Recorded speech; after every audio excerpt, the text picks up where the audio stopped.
you need to know yourself. Mm-hmm. What do you like? And then kind of go from there. But like the best way to get there, what I tell my kids is try in the beginning, try a bunch of shit. Don't be afraid to try stuff and fall on your face, because it's in that journey where you'll find out, oh, this is what I love to do. I tried everything else. I had the courage to go after everything else. This is what I really like. Welcome to the Fuel Hunt Show. What's going on, Eagles? I'm Joey, and welcome to the Fuel Hunt Show. As always, I'm here with my cousin and co-founder, Drew. And today, we have a very special guest. World champion fighter, in my opinion, greatest lightweight of all time. Husband, father, one of the few, Eddie Alvarez. Thank you guys for having me. I appreciate it. Yeah, man. First and foremost, thank you for coming in, taking time out of your schedule to spend it with us.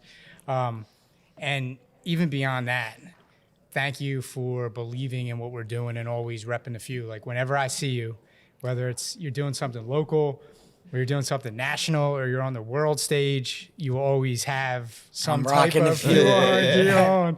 So I appreciate that very much, man. Well, you guys are excellent at what you do too, and I appreciate you guys, because some companies don't get it. Even companies, and I mean, just to get it out there, we've never exchanged money ever. I wear your clothes because I love them. I love the quality of them. I love what you guys do. You care about the clothes that people are wearing. We've never exchanged money at all. I've worked companies, they pay me, and then they send me like 2 shirts. And I'm like, what? Do they not get it? If the more clothes you give me, the more likely I am to grab these things and wear them, like on a whim where I'm going, especially if it's good quality clothing. So like, you guys always keep me fitted, always sending me boxes, and I appreciate that. It's clothes I want to wear. So yeah. It's funny how that works out, because it goes back to our core value of give first. It's like when I first connected with Eddie, he was you could tell you're a little like just like skeptical, right? Like, it's another guy like just trying to like use me for my like what I've built, you know what I mean? And we always just came with that giving hand. And I remember saying like, dude, like we have a Philly legend, like someone that walks, eats, sleeps, and breathes our mantra. Like we have to make sure like we take care of him. So we were on a budget at first too, so like we just could only send gear. So we sent as much gear as we possibly could. Yeah, and I get that. You do what you can. You can feel the Philly in our clothing. Like I say that a lot to the community. Like you can feel Philadelphia in our clothing, like what we're about, you know. And we always say like Fuel Hunt. The idea for Fuel Hunt, the community, was born on the streets of Philly, because literally we had the idea when we were driving. I was driving in Frankfurt. You were driving in the Northeast. It came up on the phone. You know what I mean? And like that grit, like you can feel it in our clothing. You know what I mean? I love it, man. Yeah. I love it. Keep it going. I'm proud of you guys. Just as far as you came, as long as you came. I could be a small part of that. That's all I want, baby. Yeah, I appreciate that, bro. I love to see Philly guys win. Yeah. Likewise. So our community, the Fuel Hunt community as a whole, right? They have great admiration and respect for you, what you've done, what you've built, right? But they know what you've done. What they're really interested in is how you did it, right? So that's like your come up story. Like that's what they want to hear from you. How you went from, a kid in Kensington to a world champion, like the real life Rocky. Like that's what they want to hear from you. So this may be different than some of the other shows that you've done maybe. We're not going to talk about recent bouts or anything like that. We're going to talk about like the come up, as long as you're cool with that. Yeah, that's great, man. Yeah. So when you talk about the few, I picture and think about something like unique that was unique to me as a kid growing up. And a lot of that was, one, it's not unique if you live in Philadelphia to grow up in a tough area or grow up like with not a lot of money. That's kind of not unique. But what I did have that I felt like there was a competitiveness about me. I was third born, and I didn't get picked for a lot of games. So I was a small little, maybe run of a kid, and I didn't get picked to play a lot.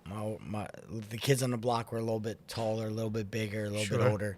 So like, I think what was unique about me is my just wanting to play. I didn't care. Failure was like the least of my worries. It was I was so excited about getting to play. Yeah. Like if you just let me in the game, that's enough for me. And I had gratitude for that. It wasn't like, will I win, will I lose? I just wanted to play. So like for me, that was probably my biggest driving factor. And winning became a really important part after I got in the game. Like, man, I'll get even more love if I win at the game too. So like that was something unique when I was smaller for sure. So what was life like? We were talking before the show started that, I'm from Fronton, Ontario, not too far from where you grew up, right? What was life like on the block? You mentioned the block and the other kids. Like, what was life like on the block? Like, I'm curious how similar it was to mine or different. What was a typical day like? Come out on the stoop and then what happens? Yeah, so crazy amount of kids on my block growing up. And I was born in 84, so between 84 and 95, like them 10 years of my life, it was epic. Like real blue collar neighborhood. Everybody worked, came home. You hear parents yell on the block. My mom yell all of our names. Hey, come for dinner. Go up for dinner. But like a lot of kids, we played freedom. We played two-hand touch. We played tackle football. Tons of kids. So like Kensington was like that, and it wasn't like crime ridden. It was a really nice area, really nice area to live. Yeah.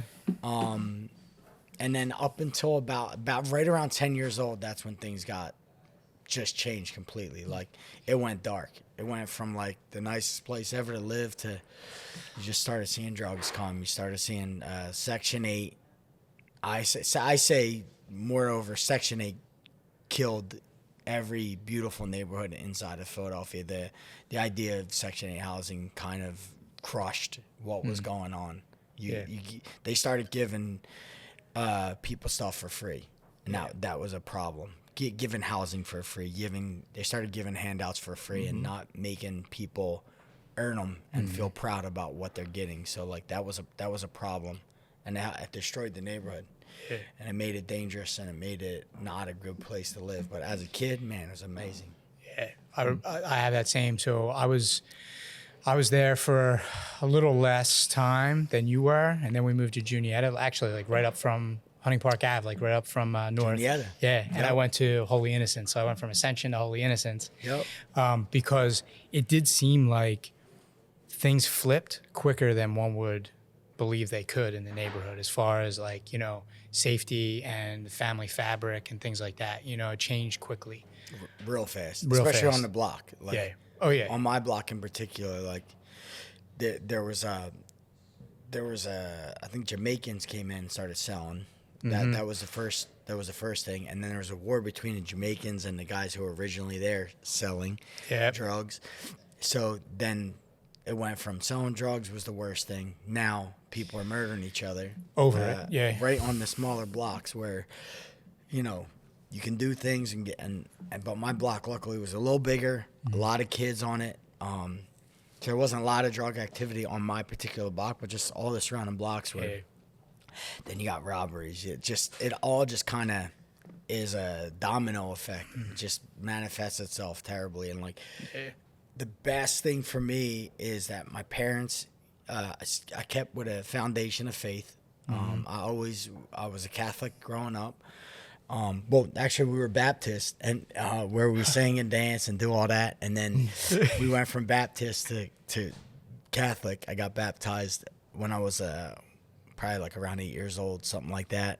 Okay. And then I went to Catholic school my entire life. So like I think one important thing, like being in a neighborhood like that, even though you're surrounded by crime, surrounded by a lot of bad, giving a young kid a foundation of faith, like something, you call what you want, Allah, the Lord, God, everyone has their own different thing, but just a foundation of faith, which most of them have the same principles.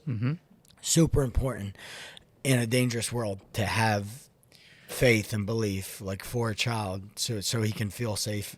Yeah, rules to live by, principles to live by. That helped. Big time for me. Yeah, and a vision of what things could be like. You know what I mean? Yeah. If everybody lived by these principles and these rules, despite what's surrounding you. Yeah. Yeah. And another thing was, I would leave Kensington. That was kind of little bit dangerous, this and that. And like a lot of times I would either I would run to school or I would get on my rollerblades and I would rollerblade to school. And I rollerblade or ran to Port Richmond, which was all the way on Richmond Street, to St. George. St. George School. It was about 3 miles. I was going to say, that's a couple miles. Yeah, man. about 3 miles from my original house. But I ran track, and my dad was like, hey, if you want to get better at track, then you go run. So I started waking up, put my backpack on, I would run to school, or I'd rollerblade to school if I didn't feel like running. You got to wear a uniform now at St. George, right? Yes, but I didn't. I put my uniform in my bag, and then I would my clothes would be sweaty, and I would get changed in the alley right by the kindergarten area. Oh my god! And this is me as a 10-year-old kid. You got to be the only kid doing that. Yeah. The Every day? few. One of the few, baby. Every day? And not every day, but I just remember my book bag. Sometimes I have too many books, and it would just be smacking me in the back, and I would have a big red mark on my back. Like by the time I got to school, but I would go in the alley. I get there a little early, go in the alley, and then I would get changed into my school uniform, and then go to school. But like track wise, and like I just knew I knew it was unique because people were like, you fucking ran here too. So I knew, and then the more unique it was, maybe I got attention for it as a kid, and I'm like, you know what?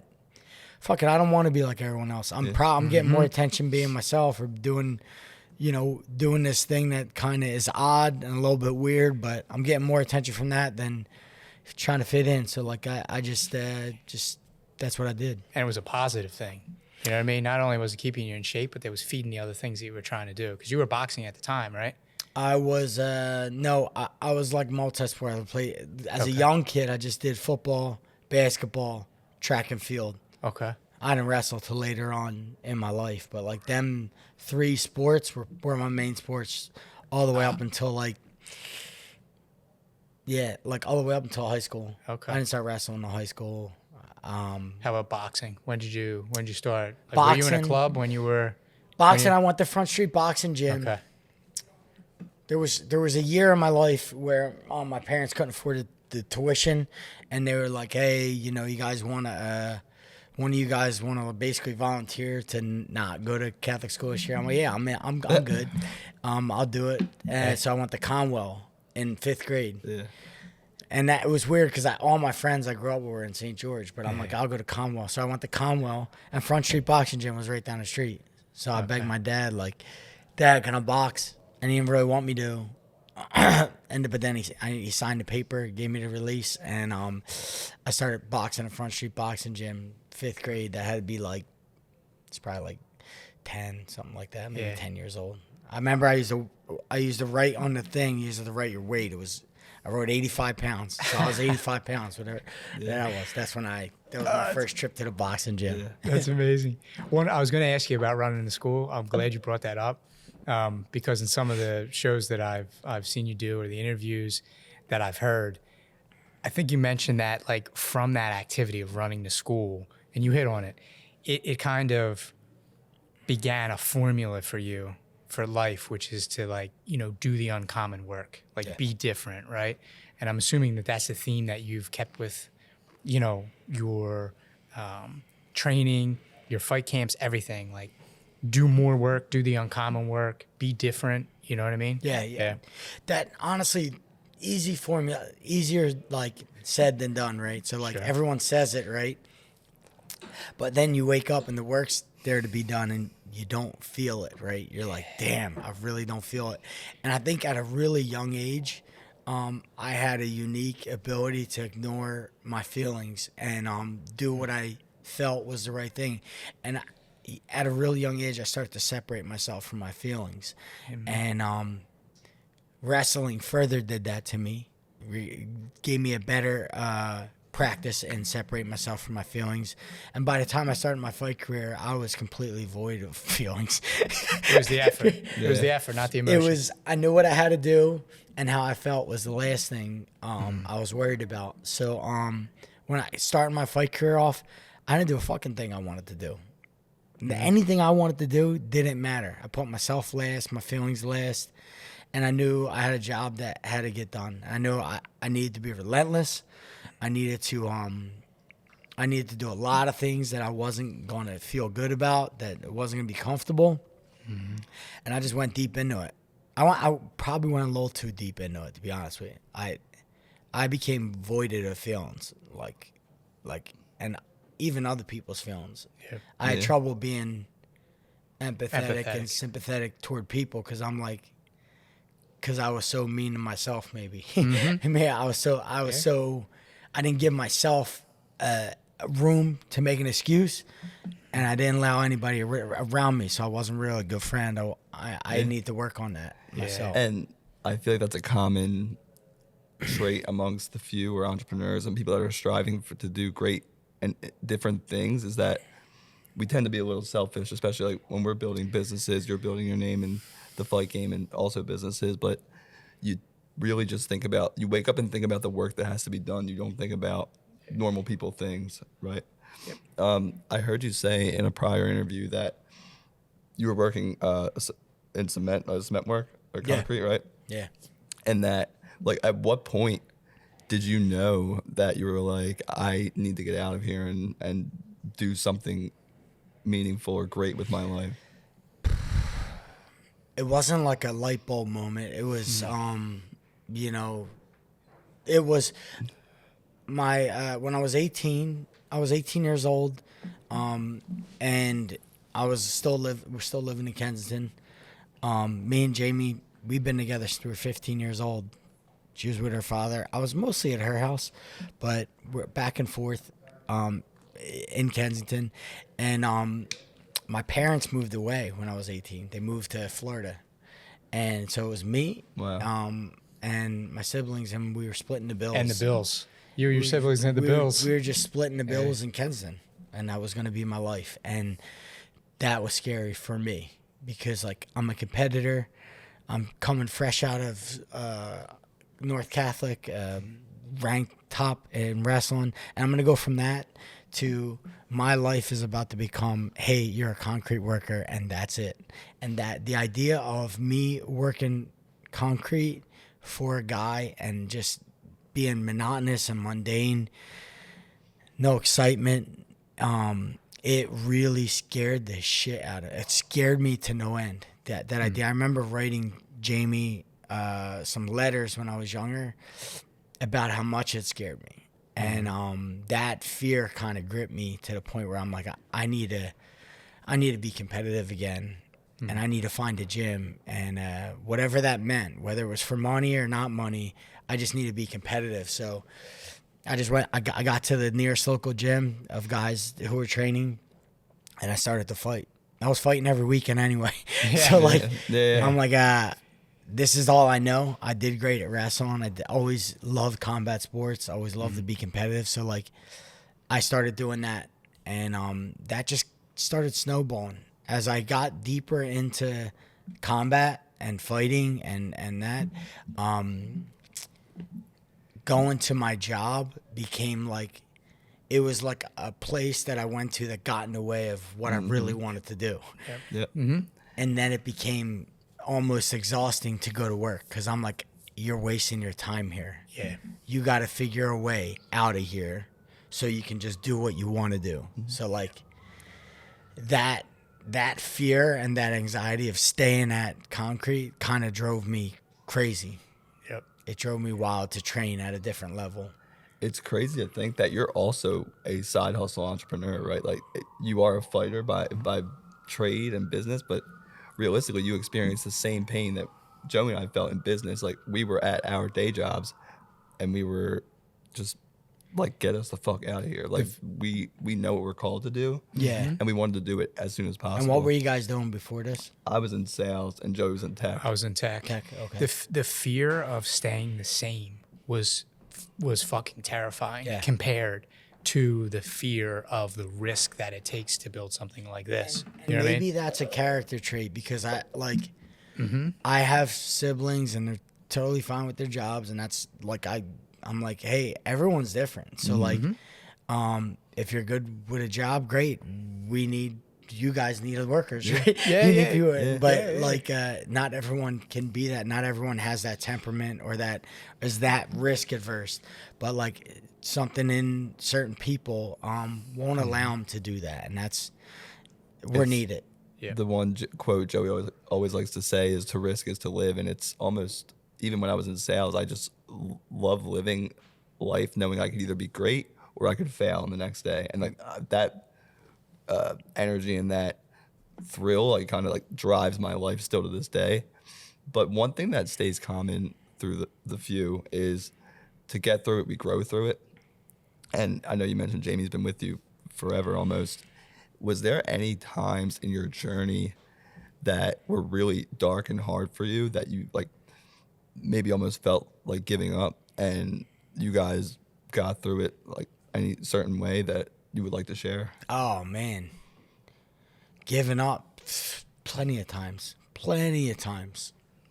Any dark times, James?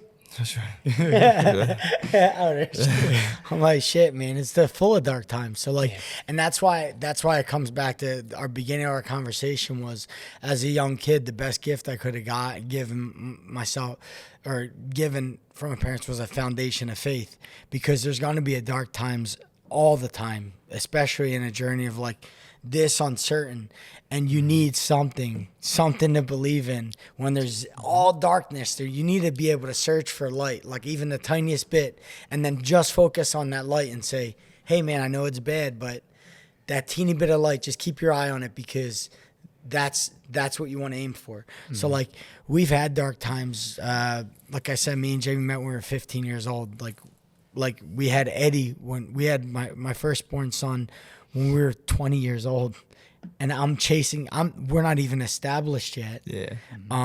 We were together. We met each other 5 years back. We have our first child. I didn't want to have a child in anyone else's house. So me and Jamie got our first little home, 800 square foot home, probably a mile from here. Yeah. And we started our family. So yeah. I started my family, a 20-year-old man, with a concrete job and a dream of fist fighting. Yeah, I mean, it doesn't get too much darker. Yeah. I'm like, man, like this, if someone could bet, hey, this is going to go well, they'd be like, come on, man, you guys are up against some serious odds here. But what was unique in our relationship was we knew each other already 5 years. We met when we were 15, and my wife believed in me, like almost believed in me in a delusional way that I believed in myself. Yeah. Like almost like, hey, no one else in this room, they're going to laugh at you guys. Yeah. So you two over there who are believing in this thing you're going to do, you're out of your friggin' mind. Yeah.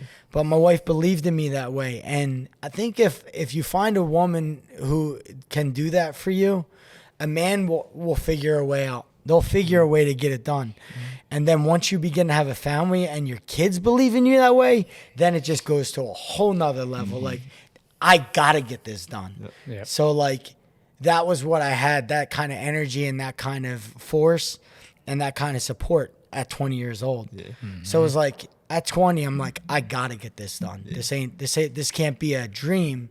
We have to manifest this, and I need to take it that serious. So I took it. Yeah, the sport. No one was millionaire in this sport. That's also a really good point. Like fighting wasn't what it is today. When you say you were training, right? Like you're training in a basement. Like you're doing like basement MMA with like 4 guys, right? Like you're not at a school, right, at this point? No, my first introduction was I walked right around Frankfurt. I walked in the cellars that walked down. And I walked down the cellar, and who's there is Steve Haig, my very first coach. This guy, Pierre, he was a kickboxer. And Big Joe Pfeiffer, Joe Pfeiffer's father. Who Joe talks very highly about. And Big Joe Pfeiffer was a boxer, very good boxer back in the day. And them three were in there, and I'm like, okay, so what are we gonna do here? All right. So I know those cells, there's a like the tiny- Bilcos, like the Bilco doors. You Bilco open up, you walk doors. down. I open them up. I Cellar, walk so down and concrete floor. concrete floor, They had and mats down?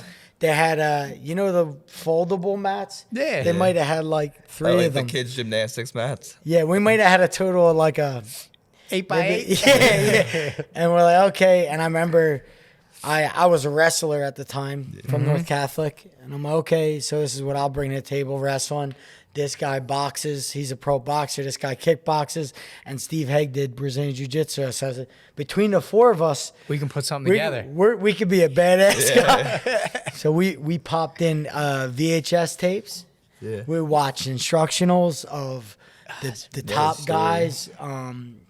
Marcelo Garcia was great at the time. You name it. Gracie's. We watched the old UFCs.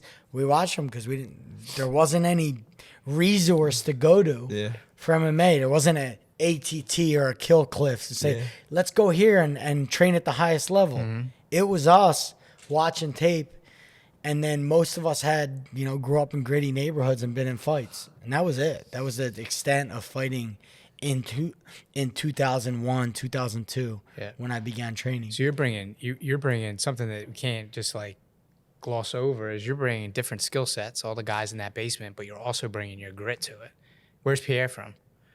Pierre was Philly guy? Or? he moved around. He was in the military, and I think he was stationed in London for a while, but he was back here. And Steve Haig met him. Very good kickboxer. He fought on a Bodog card with me. So did Steve Haig. Fought on a Bodog card with me. Big Joe Pfeiffer was he was probably the older of all of us. Okay. But that was that was the start of what's Fight Factory, which was one of the first MMA schools or teams here in Philadelphia. Fight Factory, and that was Steve Haig, and was sort of the founder of that. Us just kind of getting together and figuring it out. Yeah. I mean, that's an amazing story. Amazing story. So you're 20, you're building a family, you're building a career as a fighter, right? When was your pro debut? Was that before your son was born, after? Before. Before, I was okay. 19 when I had my pro debut. So I was the year 19 before. years old. Yeah, and that was in Elizabeth, New Jersey. Okay. Up the turnpike? Right up the turnpike in Elizabeth for Ring of Combat. And I took the fight on like 4 months of training. I've trained like 4 months, and I'm like, hey, I want to fight. Like, I'm doing concrete. I'm fighting every weekend. Like with my friends, getting in fights, getting in trouble. I'm like, I want to fight. And they're like, hey, you just got to get your medicals. So I got my medicals done. It cost me $500 to get my medicals done.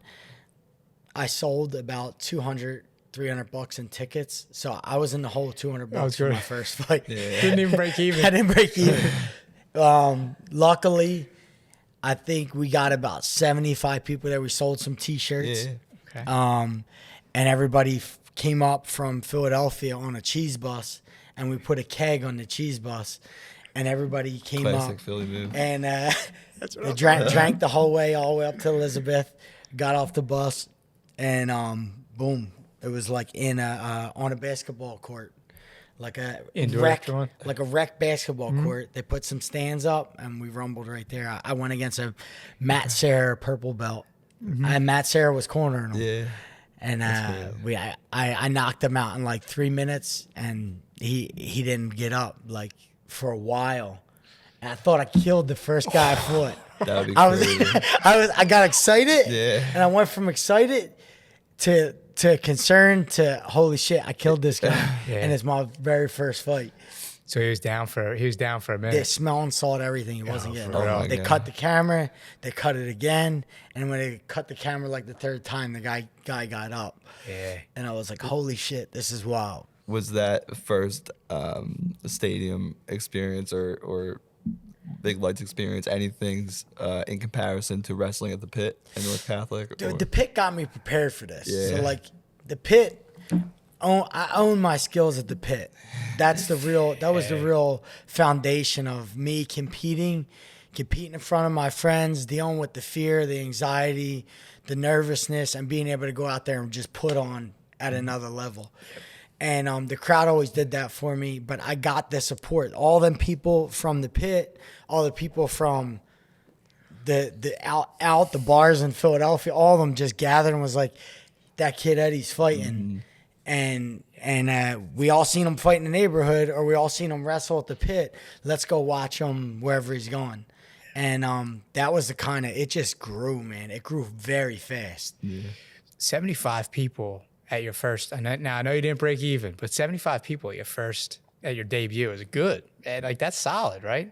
I mean, in my opinion, that's pretty damn I think solid. we had more, but there was a snowstorm. Snowstorm, okay. That's the funny part about Philly too, is they might doubt you at first when you seem crazy, but having these big dreams. But then when you start to actually put it together and start to show some proof of work, they'll really come out and support you. We respect the work in Philly. Yeah. Oh, yeah. You just can't fuck up because they'll spit on you. Exactly. Throw snowballs out. Exactly. That's what I'm saying. It was a snowstorm, so you were actually you were liable to get snowballs like your pro debut. Yeah, man. So that was sort of the birth of it. And then once I had my first knockout, it was like, and I didn't get paid, but at the time, the UFC was, I think, negotiating the tough deal. They didn't go on tough yet. So people were on TV and getting attention. There was just not a lot of money in the sport at all. So there was, like, as I'm doing it, I'm like, what am I doing? Like, is this a dead end? Is there a path here? Yeah. And I just kept doing what I enjoyed doing. I was competing. It gave me an outlet to compete, an outlet to exercise, an outlet to live a healthier life per se.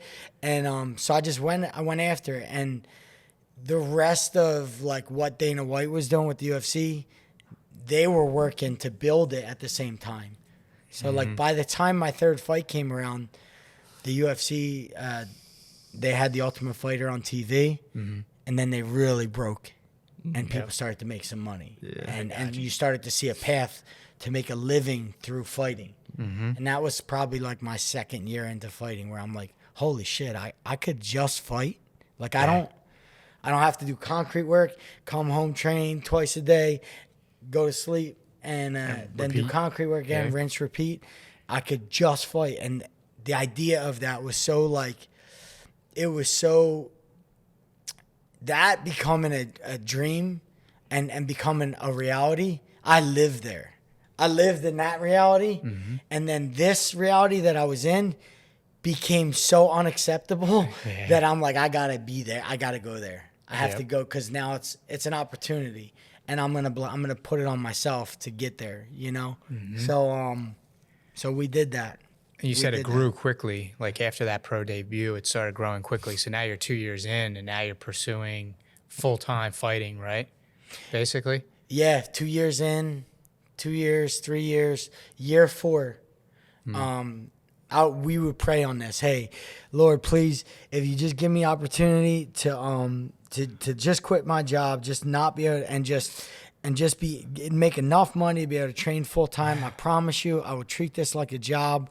I'll stay accountable. I'll never ever take this for granted. And boom, by year 4, I ran to Jamie. We were on Milnor Street. Like I said, we were living in an 800 square foot house. We had little Eddie, and I ran upstairs and I said, Near here. Right here. Yeah. We're literally half a mile from here. Yeah. And I said, that's it. I'm done. I'm never working. Bodog offered me a 4-fight deal for $30,000 a fight. So 4 fights. At that point in my career, I was fighting 5 times a year. So that would be $120,000 for 4 fights. I think we were making $40,000 a year doing concrete work. All year. Yeah. And I was a saver. I was frugal, so I had money in the bank. And I said, all right, this is it. This is everything I prayed for. This is everything I was dreaming about and thinking of. And boom, we got our first opportunity through Bodog to make this a life, make it a career. And God, I went on fire then. Yeah. I went on fire. Well, you had a tank, you had a full tank, man, and you had a promise to fulfill. It was like, hey, you said you would do this. I'm giving it to you. Yep. Time to So deliver. what you gonna do now? It's Yeah. like, all right, now it's time to earn it. When you sign that deal, do you get the whole lump sum at once, or like is it like life changing like that, where you're like, oh my god, we have like $120,000 in the bank, or is No. it over time? Okay. No, it's so it's still like if I get injured, right? Yeah. Then if I don't fight, then I don't get paid, right? But for 30,000 hours a fight, when you're 21 years old, it's like, or no. At the time I was 22 or 23. Yeah. It's like, shit, I'm fighting. I don't care what's wrong. Yeah. So, and we had Anthony on the way. Yeah, we're at 2008. Yeah, Alpha on the way at this time. Yeah. My second born. So that's around 2008. So now it's time to deliver. What's funny is I wrote something on my Instagram not long ago, and it was like, I basically wanted this in my life, right? I wanted to be free. I didn't want a boss. I didn't want to be told what to do. I wanted to wake up when I wanted to wake up. And that was why I wanted to work for myself and have my own thing, right? So that was a big part of the reason, the freedom that comes with working for yourself, right? So when I did concrete, I had to wake up at 5:30. I had a boss at 6 o'clock telling me, do this, do that, do this. If it was a weekend, he was saying, hey, you got to work, this and so. My first day, I opened my eyes. I'm a free man. I don't have a job. What time is it? 5:30. Yeah. 5:30. By the time I get to the gym, my coach is yelling at me, telling me what to do. I said, not a damn thing changed. But not a damn thing changed, but I was getting to do what I loved. I was getting to pursue something I loved. That's right. And I would get the benefits of it if it turned out good. And I was okay with that.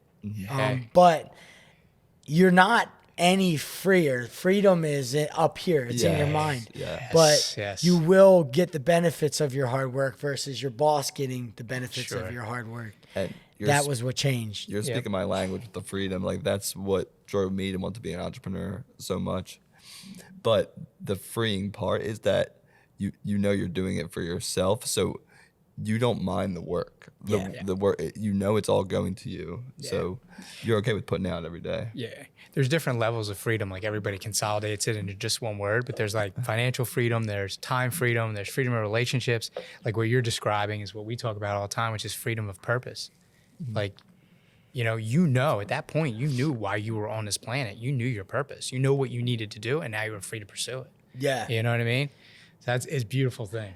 It's almost the cliche quote is do what you love and you'll never work a day in your life. And I always say cliche quotes sound cliche until they actually make sense in your real life. Until you're living sure. it. Yeah, Until you're exactly. living it. Yeah. Exactly. I say it all the time.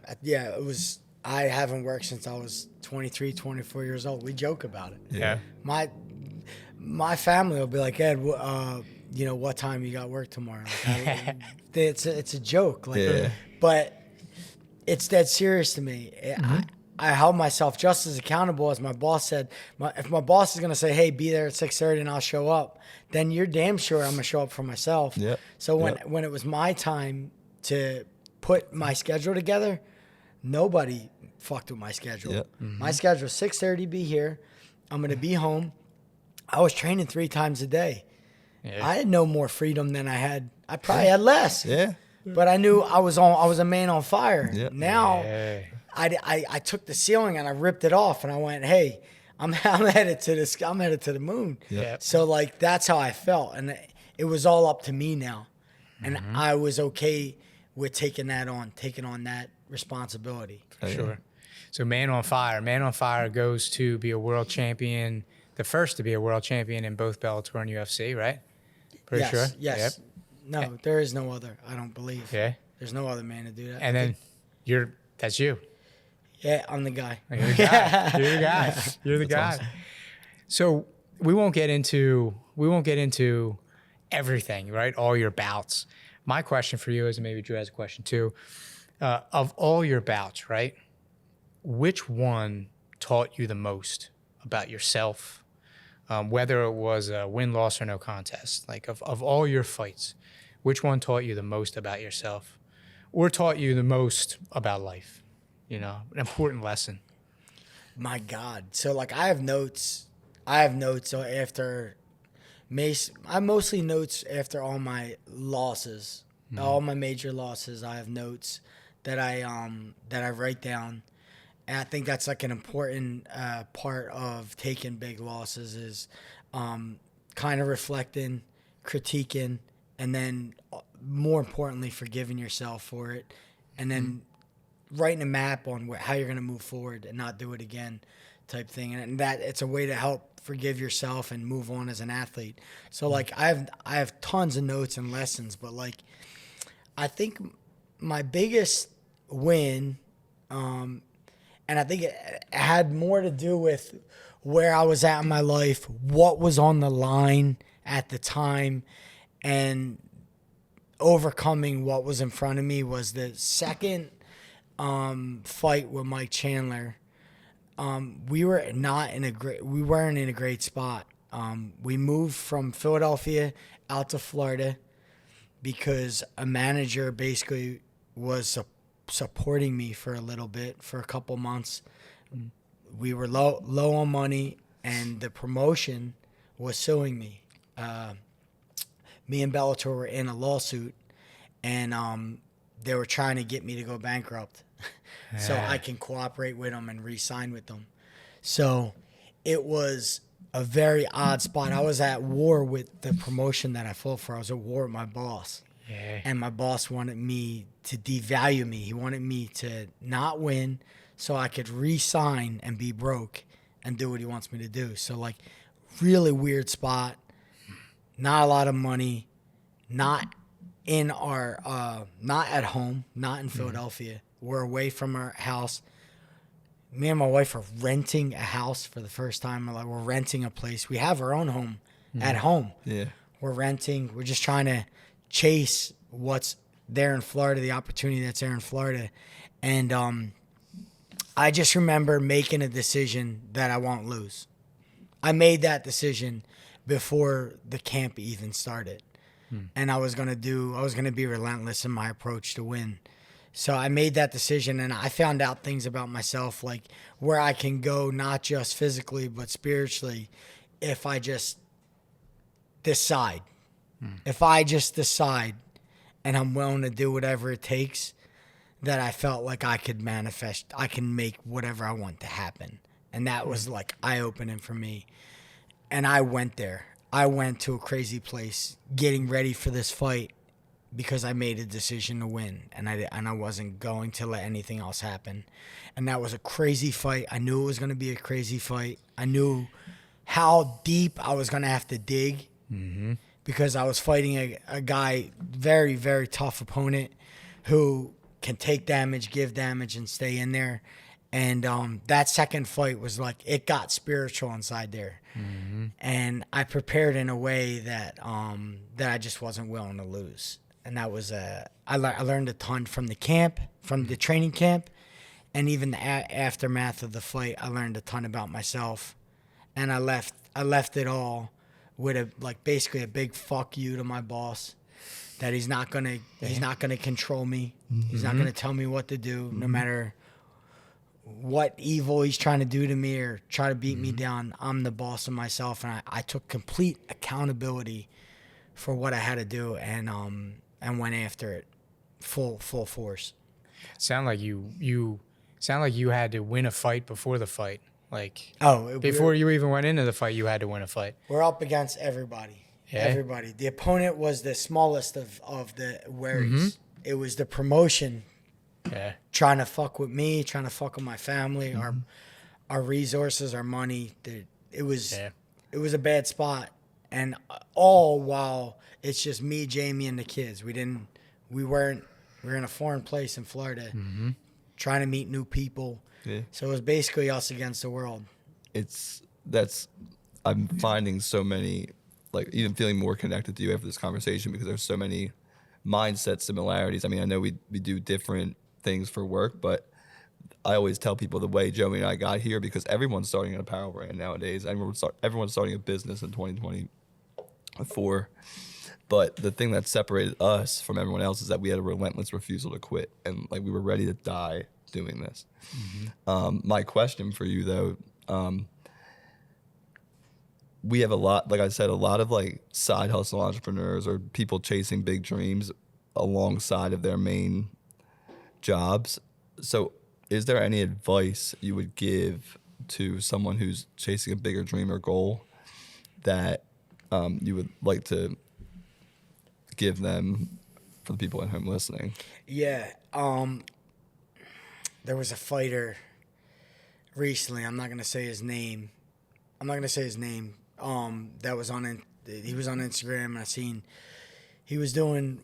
I know he fights, but then he got into one thing, and then he got into another thing, and then I just texted him, and I was like, "Hey, man, so you're not doing the fighting anymore?"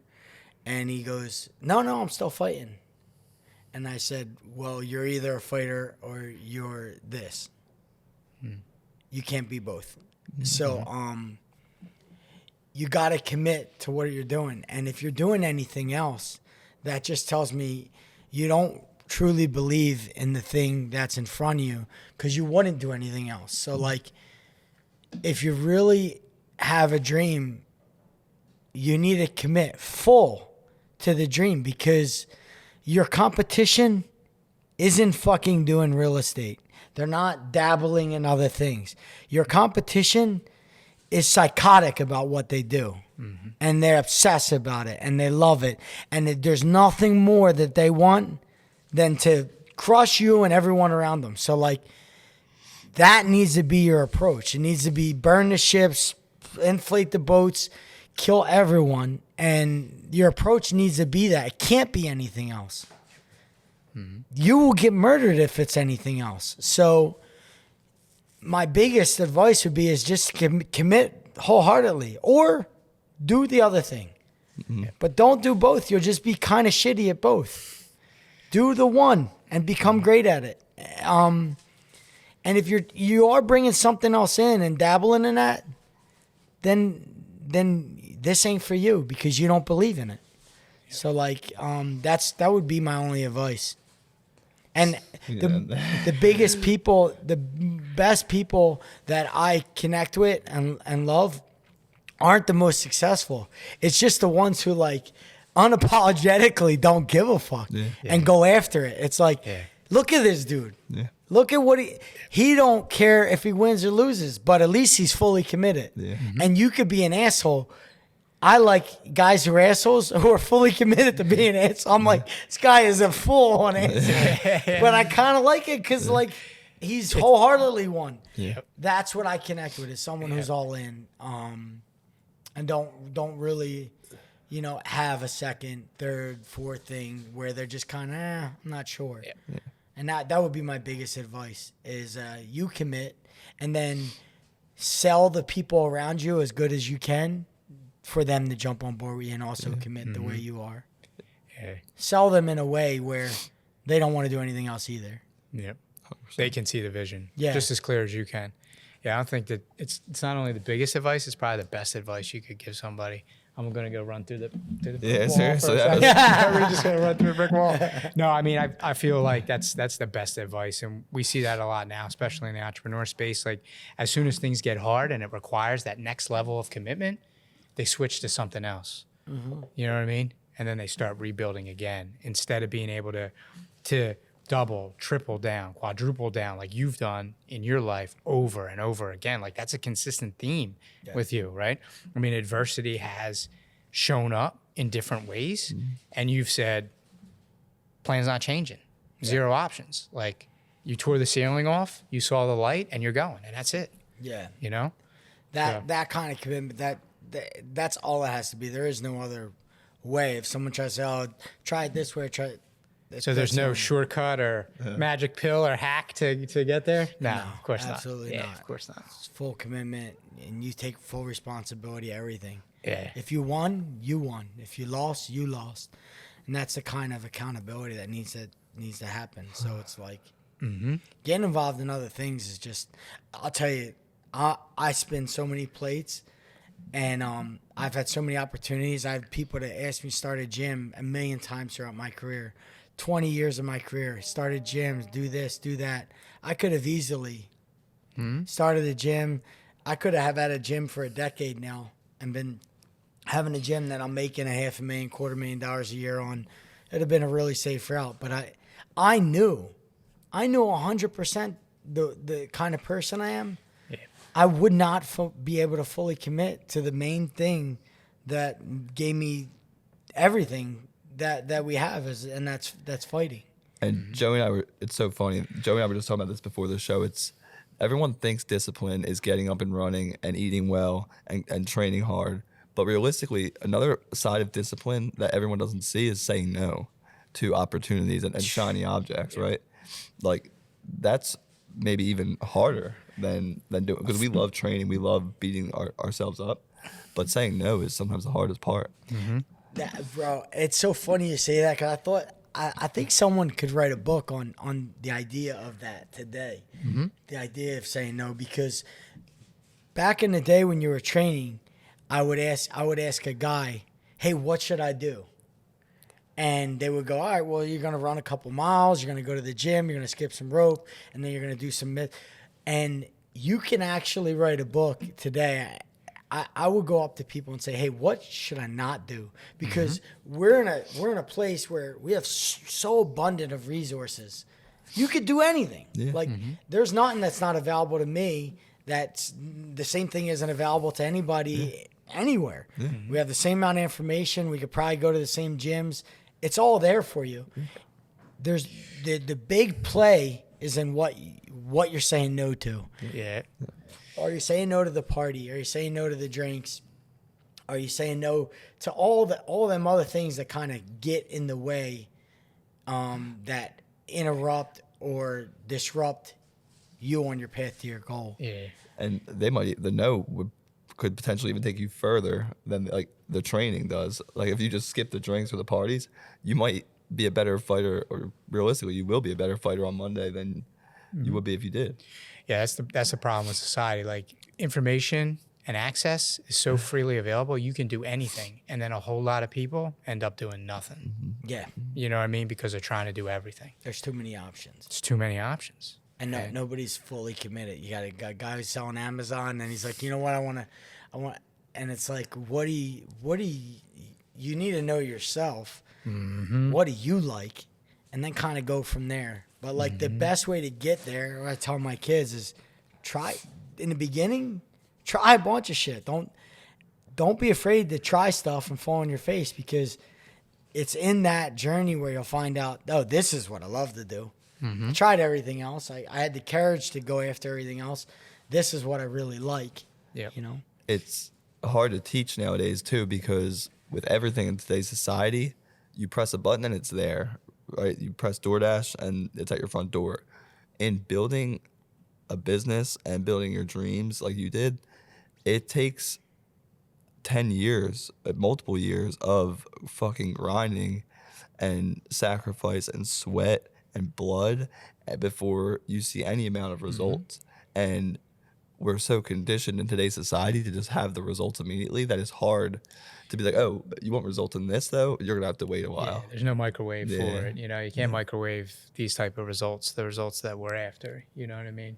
Just can't do it. Yeah, and I was telling someone not long ago, you almost have to live here, because like you're saying, you're gonna work your asses off. You're gonna work your tail off. You're gonna do this. You're gonna do everything right, and then nothing will manifest. In fact, you may feel like you're completely failing. Yep. So if you're looking at reality, it's bleak. It's like dark. Yes. So you can't live in reality. You have to be delusional in a way and live in your dreams. You have to stay there, because everyone's going to come and go, dude, are you kidding me? You ain't got, this ain't working, that ain't working. Your friends are going to come, your parents, it's not working out for you. You have to live in your dream, and you got to ignore the nonsense of reality. And in a way, you have to be delusional. You have to be. It's actually an important trait of entrepreneurs, and in my world, you have to be delusional, because like fighting there's nothing too super great about. Like I want to get hit and punch Yeah. and suffer most of the day, all for a dream of a world title or. It's like, I just posted on F1's Instagram today, rather be obsessed than be average. Yep. Like, you can call me all you want. You said delusional earlier, and I'm glad it came back up because I agree with you. It is a necessary component, like delusional self-belief. And if you have someone else in your corner, your figurative corner or your literal corner, that has that delusional self-belief in you, that's a multiplier, dude. That's like a 10x, 100x multiplier for your work. Work hard and have delusional self-belief in what you're doing. Yeah. You know the outcome. It's a thing of beauty. I mean, like me and Jamie used to drive around the neighborhood where we live now. We lived in a shit box. I don't know, not a shithole, but like we were like 20 is what I could afford when I was 20. Yeah. It was the smallest little house, probably, band-aided pieces, drop ceiling, not a very nice house, but like it's what we could afford. It's what we had. But we never lived in that reality. We always lived in what we could achieve, what we could have. In your vision. And we lived in it so much, we go look at it. Hey, go check this neighborhood out. We drive, oh man, what if we live here? This would be a freaking awesome. Yeah.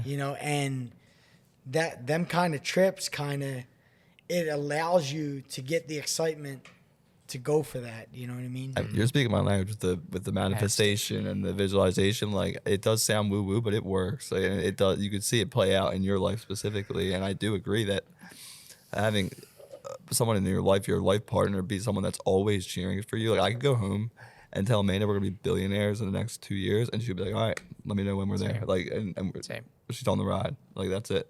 You're one thing that a lot of people don't. It sounds woo woo, so they don't admit it, but your thoughts become things. Yeah. Thoughts become things, right? And like, if somebody's having a shitty time, they're in a winter, they're having a bad time in life. If they have the awareness to detach and reflect on their thoughts, I guarantee that the overwhelming majority of their thoughts are negative. They're not seeing themselves in a better place than they are right now. You know what I mean? But if you have that awareness and that vision to do what you did and let's take a ride and let's take a look at where we want to live and imagine how that feels. The focus is just off. That's a powerful story, though. The fact that you guys would literally drive to the neighborhood. Oh, we drove. Whatever we wanted collectively, we just went to go look at it. Yep. Sometimes you just got to see it. Go to the dealership, sit in the car. Yeah, you know what I mean? Or cut the pictures out of the magazine, glue them on the board. You know what I mean?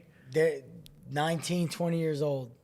I made my own vision board, and I don't have it. I wish I did, but by the time I was 33 years old, 33, so what? It took 14 years. Within 14 years, I had everything on that board and more, and every single thing and more. And I tell people the only thing I regret is that I didn't fucking ask for more. Yeah. because if I knew I was gonna get everything that I wanted, I would have fucking asked for more. You would have shot That's higher. the only thing Even I would have did different. Yeah. Your big goals were almost too small. Yeah, they were too small. Bigger goals. So even with my kids, I'm like, ask for it. You're gonna get if you want it. You know, this is a reciprocal world. If you're willing to give a little bit, you'll get back. If you want it, go for it, and don't ask. Whatever you're thinking about, you want, double it, triple it, because it'll give to you what you want. It'll give to you what you ask for. Oh yeah. If you put the work in. Oh yeah. That's the thing. You had that. You had the work ethic and the refusal to quit. Yeah. You know what I mean? Yeah. So let's talk. We can sit here and talk for hours. Oh, yeah. Probably. I don't even know how far we're in. Let's talk about. So we're talking about vision. Let's talk about what's next, like what you're working on now. Any projects that you want to highlight or tell our community about, specifically, our community that's in Philadelphia. Yeah, or the suburbs. Some big things in Philly, Bucks County. Number one is we want to bring BKFC to Philadelphia. That's the next step, right? So we're gonna get it sanctioned here in Philadelphia, and we want to do a big BKFC event at the Wells Fargo or one of these big arenas in Philadelphia. Kind of blow it up here, blow the sport up here. It's a fight. Philadelphia is the best fighting town on earth. So, to bring something like that here, I think we'd sell out the Wells Fargo or sell out the Leah Course or one of these. Would one you of these fight in towns. that? Absolutely. I absolutely will. Oh my.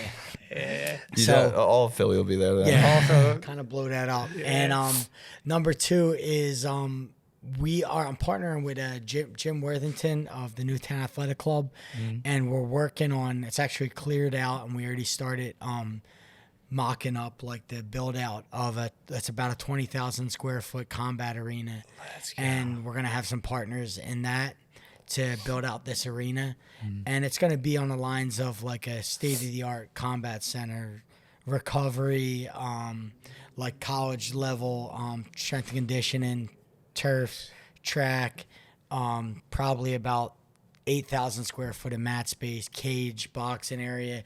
So like I want to build out what I would have wanted as a 19, 20-year-old kid to get ready for fights, the best possible place I can get ready. And my job is to bring in the best resources, the best coaches around to train and make the next UFC world champion, make the next world champions that are, our next future group coming.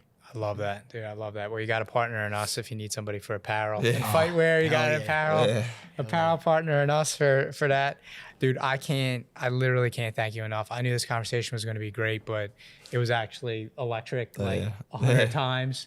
100 times the electricity that I thought you were going to bring. So thank you again. That's awesome. Thank you, brother. Yeah. Thank you. Guys. Thank you. Thank you guys. And you have an open invite to HQ. Anytime, That's anytime, awesome come spot, on, man. come on through. I love Come it. on through.